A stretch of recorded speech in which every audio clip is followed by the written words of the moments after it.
Hey everybody, this is Jackie Luke Mon and I am in Chicago. I'm actually somewhere on the campus of the University of Illinois at Chicago, and somebody I'm meeting up with just sent me a text message. So I spent, as some of you I'm sure saw, some of my first day here in Chicago navigating logistics issues, which were really frustrating, and doing a follow-up interview with Dr. Michael Rushnak.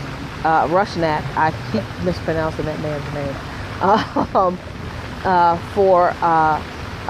To give some exposure and some coverage to the fight for the grassroots fight to push for Medicare for all. It's happening. It is going on. People are on grassroots levels fighting for the issues. And that's why I'm here in Chicago. You know, I am not so much interested in personalities. I try not to knock people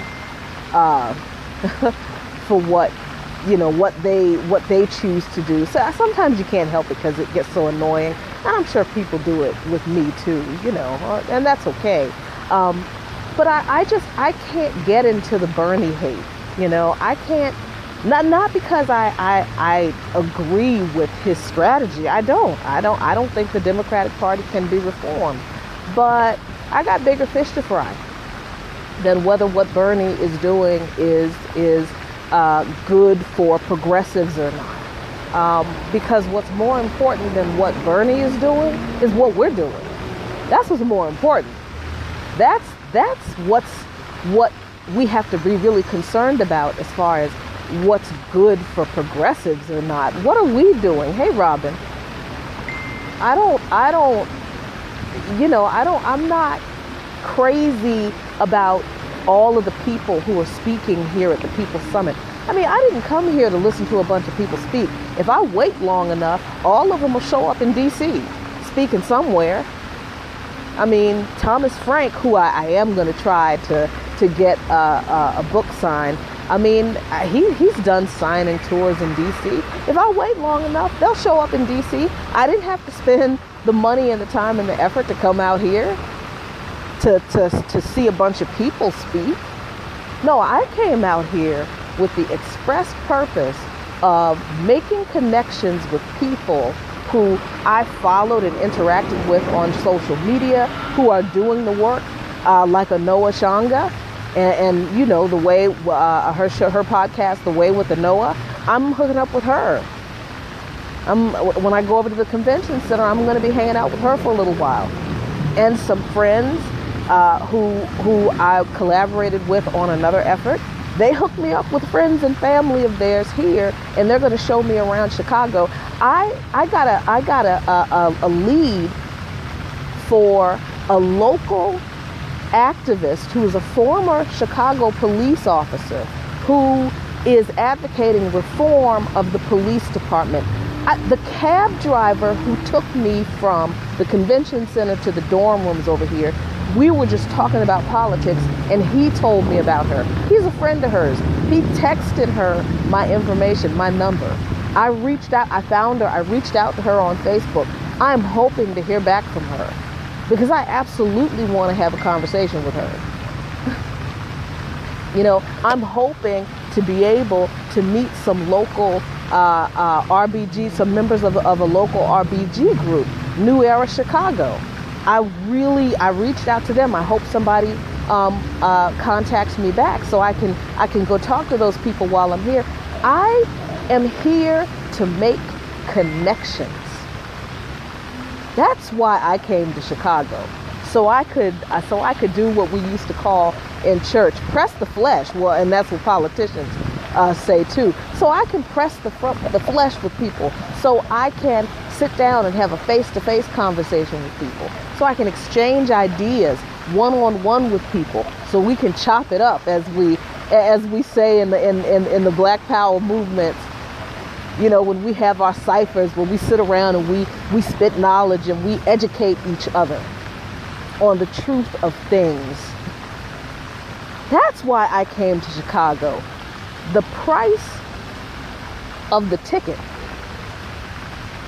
is worth it just for the conversation I had with the cab driver this morning. And now I have a direct contact with somebody who can tell me more about the Chicago police corruption than any article that I've ever read in The Guardian. And The Guardian's done some great coverage. And The Intercept done some great in-depth coverage.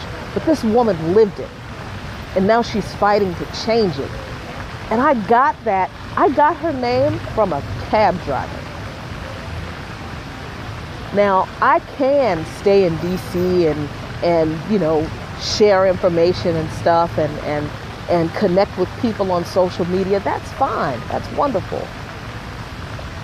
And it's necessary. It actually is necessary. It's very necessary because, you know, as we were talking earlier in the interview with Dr. Rushnak, mainstream media is miseducated and misguided all of us. So we all need to fast from that, from those lies. And social media is where people are getting the truth. There's some weird stuff mixed in there. But once you start to think for yourself, critical thinking is not, it's not hard. It's not a leap. You know, so people are actually learning quite a bit about the way this system actually works because of social media. You know, so social media absolutely has its place, but sometimes you've got to get from behind your keyboard. You got to get out of your house. You got to get out of your comfort zone. You got to get out of your city, and you have to go meet people in different cities and states who are doing the work, who might be doing some stuff that you're not. You might be doing some things that they're not. You can exchange ideas. That's why I came to Chicago, to connect with the people. The People Summit, for me, is about the actual people. It's not about the politicians that are on that stage. I don't have the luxury, and I don't think any of us really do, have the luxury of hanging our hopes on who we can get elected to the presidency in 4 years, in 8 years, in 12 years. We don't have that luxury. We don't have that kind of time. Because while we're focusing on who we can prop up in the next presidential election, and even in the next midterm, you got people in communities who need our help right now, today. So what are we going to tell those people who we live around, who need our help? Well, you know, you just have to wait to see what Bernie's going to do in 2020. We have to wait to see what Tulsi's going to do in 2020. As much as I admire her very much, we have to wait to see what Nina's going to do in 2020. No, man. No, I don't. It's not that that's not important. It is. But there's a difference for me between what's important and what's critical. And what's going on in our communities and our neighborhoods, the local elections, the statewide elections, the city council offices, the school board posts, the police commissioners, heck, the tax commissioners, the land bank managers. Chelsea, thank you, girl. That was awesome.